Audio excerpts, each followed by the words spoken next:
Então, na exposição anterior, eu estava explicando a ideia do método de Euler, né, que consiste numa série de aproximações sucessivas usando retas tangentes que descrevem localmente a tendência do comportamento de uma função, da variação de uma função. Então era uma ideia mais ou menos assim, né? Vamos supor que você tem aqui uma curva, né? Então, se você tem aqui o instante zero no tempo, né?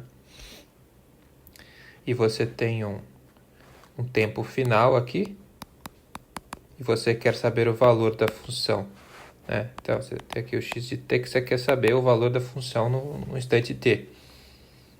Então, a ideia é que você tem que caminhar do zero até o t, né? Através de subdividir no intervalo, e em cada uma dessas subdivisões você caminha por linhas retas que descrevem aproximadamente a derivada da função naquele ponto. Nós tínhamos usado uma equação como modelo, que era esta equação aqui. Mas é claro que esse método se aplica para uma classe muito mais geral de equações. Mas é bom ter uma coisa assim para fixar as ideias, né? E o instante inicial. Claro que essa figura aqui não se refere a esse caso específico, mas nós estamos raciocinando de modo geral. Então, é porque eu não quero escrever agora um trambolho aqui, né? Então, vamos só, para fixar as ideias, fingir que a equação é mais ou menos aquilo ali, né? Então, a grande ideia é que isso daqui é de onde eu começo a caminhar. É o ponto fixo, né? Ou seja, eu começo aqui, né? Isso aqui é dado, o valor 1. Né? Só que essa lei aqui, ela me permite saber o valor exato da derivada naquele instante. Por quê? O x' é de zero, segundo essa lei de evolução. O x' de zero é o x de zero, que é 1. Né? Ou seja, o x' no ponto zero, que é o coeficiente angular da reta tangente aqui, naquele ponto, é conhecido, não é isso? Então, traça-se uma reta tangente aqui. Então, isso daqui é dado. E essa reta aproxima mais ou menos o comportamento da função na vizinhança daquele ponto. Então, a ideia é que eu faço uma subdivisão, né? Vamos supor que seja algo mais ou menos... Dividir em 4 partes, tá bom? Certo? Então, a ideia é que eu caminho segundo essa linha reta até aqui. Este claramente não é o valor real da função no ponto. O valor real da função no ponto é este. Então existe esse erro aqui. Mas eu finjo que esse erro não existe, finjo que este aqui, né, a coordenada y desse ponto é o valor real da função no ponto. E uso essa lei novamente. Então, sabendo esse valor, ele deve ser por esta lei aqui, né, caso esse fosse de fato o valor da função, né, o que eu estou assumindo que é por aproximação, esta lei de evolução me diria então que a ordenada desse ponto seria exatamente o coeficiente angular da reta tangente, né? Então, nós teríamos uma tangente aqui, né? A tangente real é essa. Essa é a tangente real. Mas, como eu não estou alimentando a lei de evolução com o valor real, mas com o valor aproximado, então não vai me dar a tangente exata, vai me dar uma tangente aproximada, né? Seria, digamos, algo mais ou menos assim, não sei, então, quem sabe, né? E daí, novamente, eu obtenho um valor aqui que eu finjo que é este, não é? Segundo esta lei aqui, alimentando este valor nessa lei, eu devo ganhar um valor aproximado da derivada naquele ponto. O real seria esse, né? Se eu alimentasse o valor real da função nesta lei de evolução. Mas como não é o valor real, eu não vou ganhar a derivada exata, eu vou ganhar uma derivada parcial. Eu quero dizer, uma derivada aproximada. Né? Digamos que seja, sei lá, alguma coisa assim. quem sabe, quem é que sabe, né? E, portanto, aqui novamente ganho um último valor e acabo atingindo, sei lá, aqui, né? Digamos que seja assim, né? Aqui o erro já propagou bastante, né? Você tem um erro que vai se propagando. Então você ganha esse erro final. Você queria saber o valor no instante t e você ganha um valor aproximado por esta diferença aí, né? Este erro, tá certo? Então essa é a ideia do método de Euler, que eu expliquei anteriormente. Claro que quanto mais você subdivide o intervalo, intuitivamente você vê que essa aproximação ela é cada vez melhor, né? As derivadas elas se aproximam cada vez mais do valor exato da derivada, então o erro que se propaga também é menor. Pois bem, não agora dando mais precisão a isso, vamos escrever aqui a lei de evolução então. Então nós começamos com x0, que é a posição no instante zero, e daí então a aproximação n mais 1, né, é a aproximação no ponto n, tá certo? Então vamos supor que isso daqui seja um xn, tá certo? E esse daqui é o xn mais 1, tá bom? Então como que você vai do xn para o xn mais 1? Você soma isso daqui, que é o coeficiente angular, e vezes o quanto que você andou entre o instante tn e o instante tn mais 1, certo? Ou seja, o xn mais 1 é o xn mais a derivada, né, a derivada aproximada, né, no instante...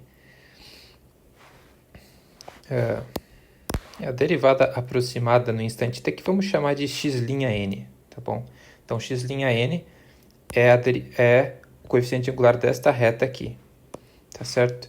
Então, isto vezes a diferença tn mais 1 menos tn. Claro que, inicialmente, a ideia é que você faça uma subdivisão com passos iguais. Então, vamos chamar esse passo aqui de h. Então, tudo isso daqui é h. Está subdividindo em comprimentos iguais, né? Então, isso aqui é h, fixo, né? O tamanho do subintervalo.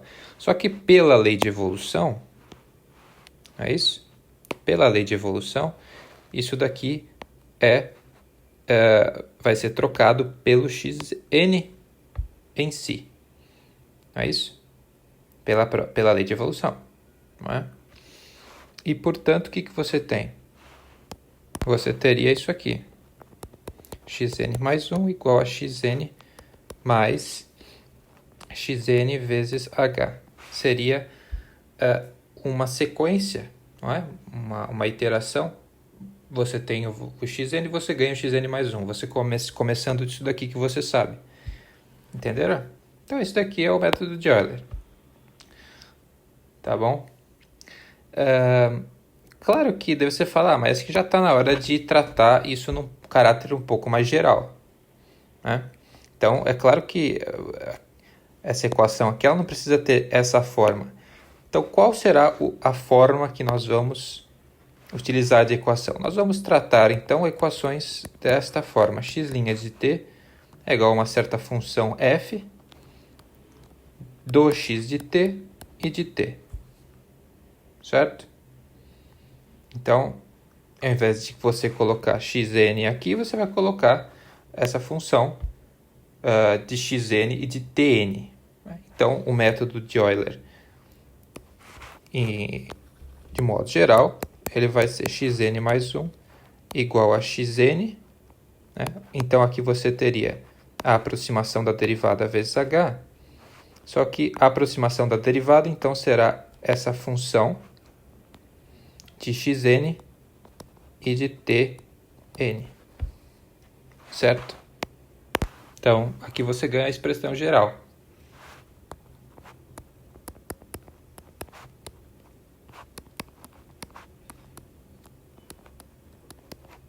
Tá? Então, o que é esse f aqui? Só para a gente situar. Ela vai ser o que vai te dar a declividade, né? Porque a lei de evolução é esta. Então, é a declividade expressa em termos de xt e de t. Né? Nós fizemos o exemplo inicial com essa função sendo o próprio x de t, não é isso? Ou seja, então, o exemplo que nós usamos é um f de tx igual a x. Né? Esse caso aqui, não é isso? Mas você pode ter uma coisa mais geral assim. E o método vai funcionar. Agora, eu digo funcionar, a ideia se aplica. Agora, o que significa o método funcionar? Significa convergir. Né? Significa convergir. Então, surge esse problema. Será que o valor que, depois de várias sucessivas aproximações, eu vou ganhar o valor real da função no ponto? Que condições essas iterações elas vão de fato se aproximar do valor real? Elas vão me dar no final lá um valor que se aproxima do valor real. E se eu de fato encurtar esse h, e fazer o comprimento do passo cada vez menor, será que eu de fato ganho uma aproximação cada vez mais exata ou não? Em que condições isso se aplica? Claro que isso vai depender da função f. Nem toda função f vai fazer esta ideia aqui dar o que você quer. No caso simplesinho aqui que a gente viu, funciona. Né? Mas vamos pensar um pouco sobre isso então. Vou pegar um problema um pouquinho levemente alterado. Digamos que você tem esse problema de valor inicial. X' de t igual a menos 3 vezes x de t. Com o dado inicial x de 0 igual a 1 mesmo. Tá bom?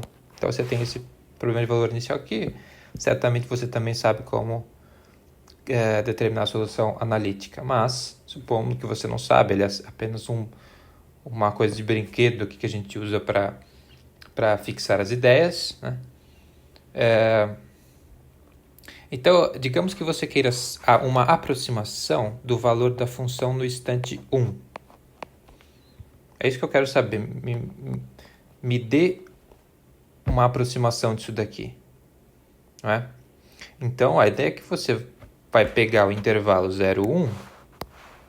Não é isso? Vai pegar o intervalo 0, 1 e vai subdividir em quantas partes você quiser.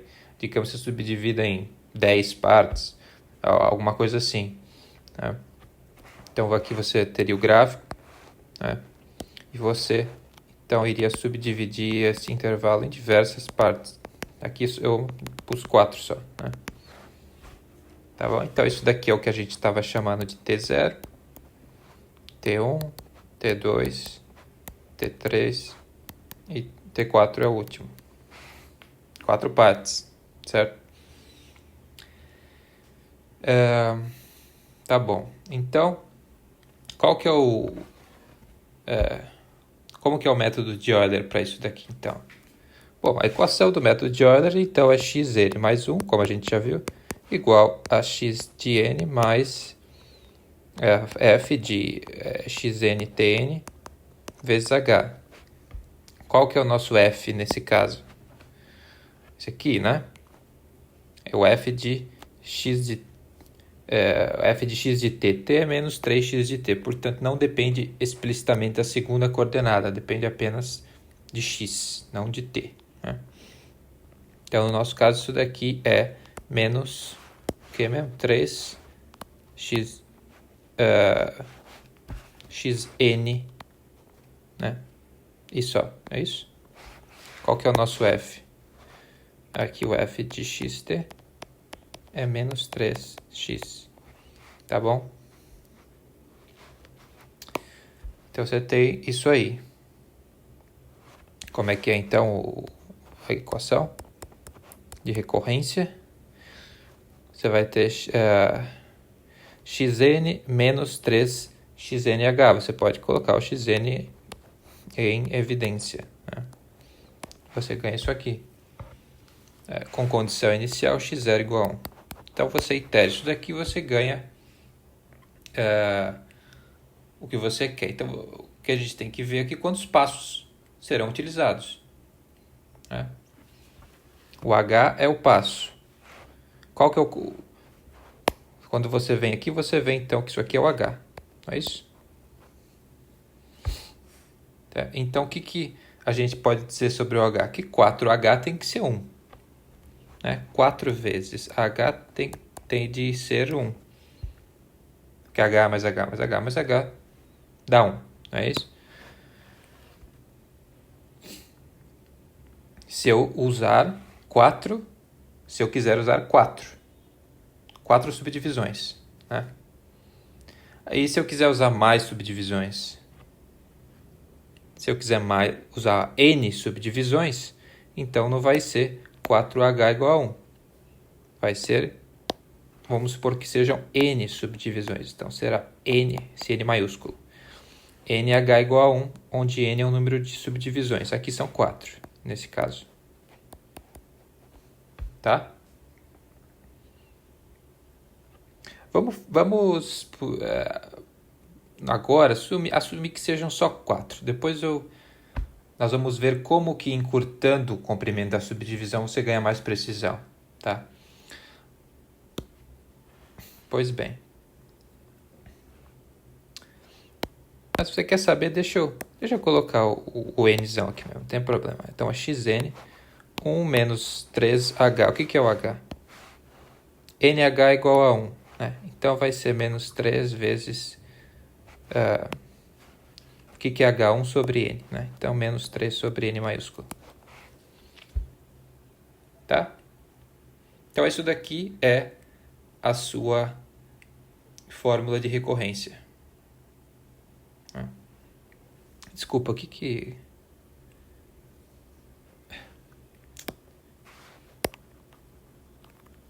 Isso aqui não é o x, esse aqui é o xn mais 1. Isso aqui eu escrevi x0. Tá bom? Então, só substituindo h por 1 sobre n. Então, essa aqui é a sua fórmula de recorrência com dado inicial 1. Tá certo? Então, vamos fazer uma tabelinha aqui. Vamos fazer o seguinte.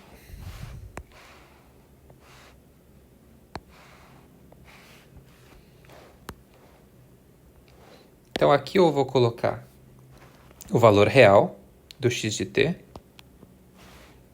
ou seja, x no instante t. E aqui nós vamos e nas outras aqui eu vou colocar os valores de xn, tá certo? Para n maiúsculo igual, digamos, 4. E aqui os valores de xn maiúsculo para n, digamos, 10. Então, esse daqui, obviamente, vai ser mais preciso do que esse, né? Porque você está subdividindo o intervalo mais.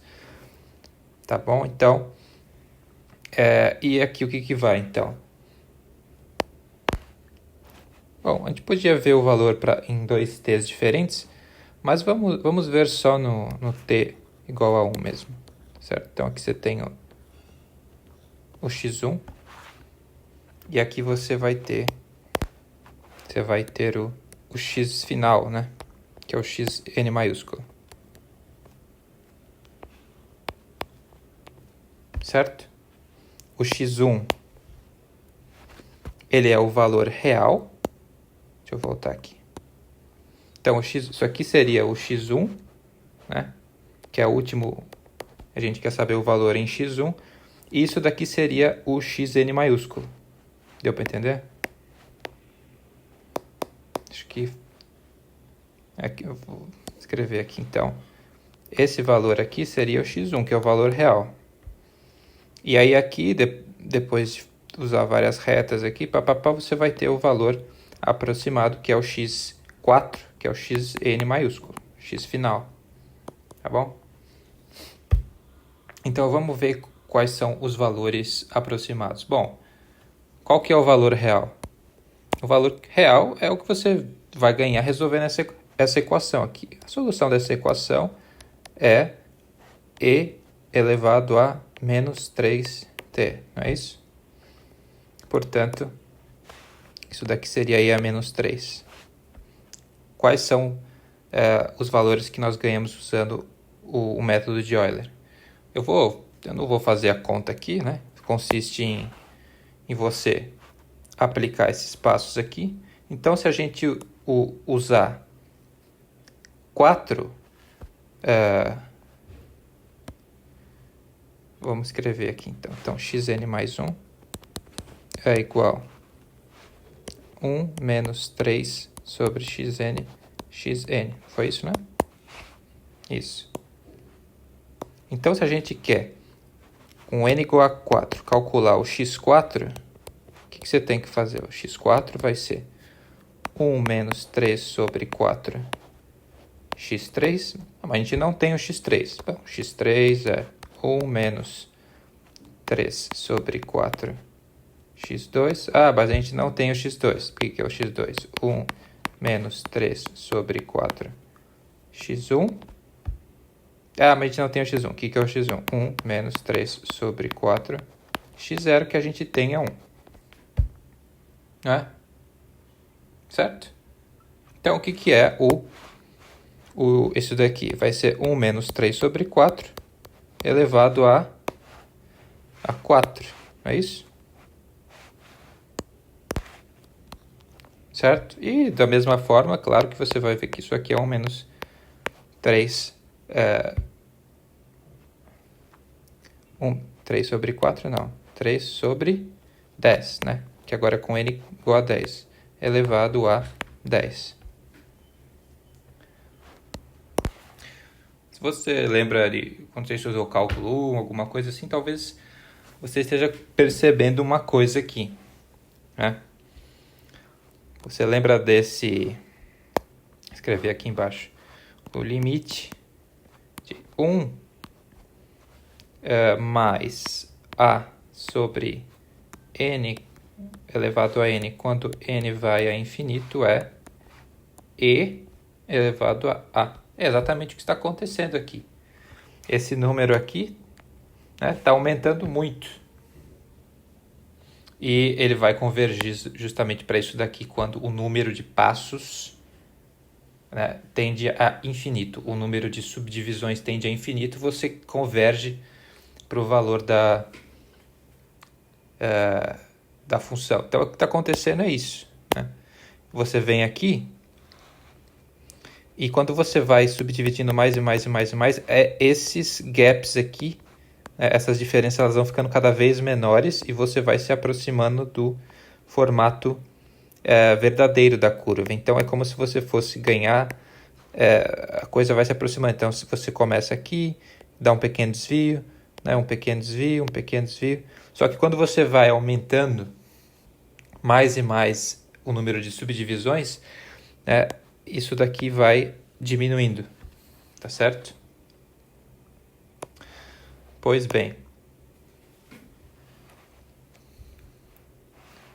só para a gente ter uma noção de números, deixa eu calcular esses valores aqui.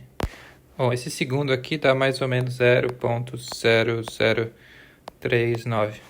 Até aqui, tá certo? Este aqui dá 0,0282 blá blá blá 4. E o valor real é aproximadamente 0,0497. Então você vê que não parece que quando mesmo com 10 subintervalos de tamanhos iguais, não parece que vai muito rápido essa convergência, né? Quer ver? Vamos tentar com 100 aqui agora. Com 100 subdivisões. Então, seria 1 menos 3 sobre 100 elevado a 100, a aproximação de x1. Não é isso? Vamos ver quanto que dá. Aqui já vai dar 0,0475. né? Você vê até que, mais ou menos, né? Eu precisei de 100 passos para ganhar precisão até a terceira casa só.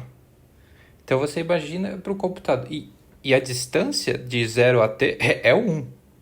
Né? Então você imagina quantos passos você vai precisar para uma distância muito grande. Né? Se você quer saber a solução para T100, uma solução do ponto que está lá na frente. Então a coisa começa a ficar problemática para o método de Euler, se você levar isso em consideração. E nós vamos depois prestar atenção nesse aspecto, como que é possível talvez generalizar o método de Euler, ter como inspiração o método de Euler, criar alguma coisa que convirja mais rápido. Nós vamos dar precisão a qual é o problema que está fazendo esse erro se dissipar de modo tão lento. Né? Daí nós vamos criar alguns conceitos para determinar os fatores responsáveis por essa lentidão. Pois bem, vamos agora aqui então colocar a coisa de um modo, olhar para um problema um pouco mais geral. Vamos olhar agora para uma equação do tipo x' de t igual a menos lambda x de t, onde lambda é um número positivo, com um dado inicial x0, certo? Então você tem isso daqui que você também sabe a solução exata, né? A solução analítica. No entanto, ter conhecimento sobre essa equação aqui vai se revelar importante depois, né? Então vamos dar uma olhada numa equação desse tipo aqui. O que a gente pode dizer sobre ela na ótica do método de Euler? Então qual é que é o método de Euler? O método de Euler é essa iteração aqui, xn mais 1 igual a xn mais f, né, de xn tn vezes h, onde h é o tamanho, o comprimento do passo, né, da subdivisão do intervalo. Tá bom? Se você quiser, né, se você quer saber o valor da função no instante t estrela, se é isso que você quer saber, então a gente pode, assumindo que você comece do t0, então o número de passos vezes h tem que ser igual ao t estrela. Não é isso? O número de passos vezes h tem que ser igual ao t estrela.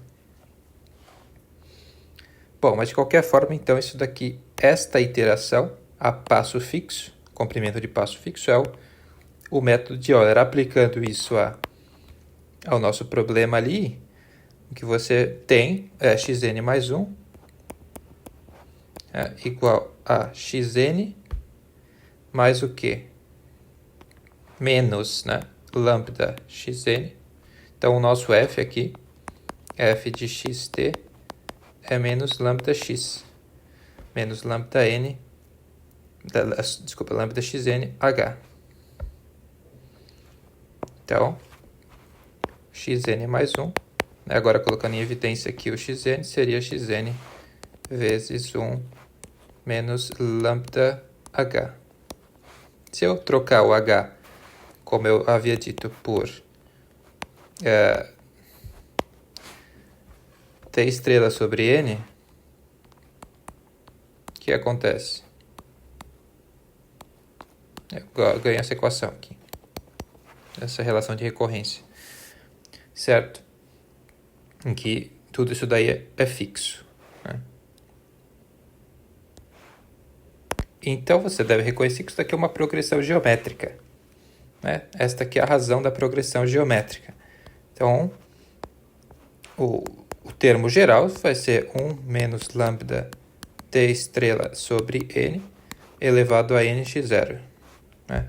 Se você lembra como é que resolve a progressão geométrica, é isso daí que você vai ter, né? E, portanto, o xn, né, o x final vai ser 1 menos lambda t estrela sobre n elevado a n maiúsculo x0. Não é isso? E daí, como eu disse para vocês, se você lembra daquele limite do cálculo, que o limite de 1 mais a sobre n elevado a n quando n vai a infinito é exatamente e elevado a a. Então você vê facilmente que quando o número de passos vai a infinito, isso daqui vai convergir, né? Quando n vai a infinito, isso daqui converge exatamente para e elevado a menos lambda t estrela, que é a solução exata.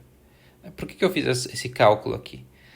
Porque nesse cálculo você consegue ver, através dessa relação de recorrência, que você consegue resolver de modo exato aqui, você consegue ver que a convergência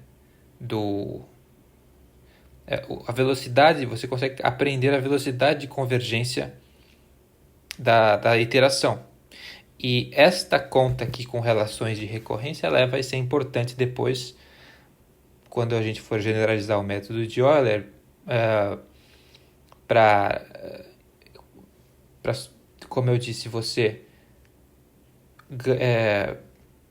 com menos passos conseguir ter mais precisão, para a gente poder inferir coisas como será que vai convergir, será que não vai, você vai precisar fazer umas continhas com relações de recorrência, tá bom? Então é bom que a gente já fique um pouco a par, que você consegue resolver explicitamente as relações de recorrência em determinados casos, como nesse daqui, né? Você consegue encontrar explicitamente o termo geral. Então, na teoria da resolução de equações diferenciais por métodos numéricos, frequentemente vai aparecer uma relação de recorrência, claro que é o método iterativo, vai aparecer uma relação de recorrência que pode ser de primeira ordem, de segunda ordem. Conforme maior a ordem da recorrência, mais rápido será a convergência do modelo, segundo um critério que nós vamos definir na próxima aula, que é o critério da consistência, né? Mas para entender isso daí um pouco, nós vamos precisar ter um insight um pouco mais analítico no método de Euler. Até agora eu dei um insight puramente geométrico, que é o insight que você tem que guardar na cabeça, aquela imagem, né? Você tem que guardar aquela imagem do gráfico com as sucessivas aproximações por retas tangentes. No entanto, para você ter o desabrochar das generalizações do método de Euler, nós temos que olhar, podemos, ninguém tem que fazer nada, mas te dá um insight, né? Você também olhar para a chamada, para as aproximações de maiores ordens, porque o que nós fizemos foi aproximar, né? Deixa eu fazer um desenho aqui. O que nós fizemos até agora foi o seguinte: você tem aqui a curva. Deixa eu fazer um pouco mais para cá.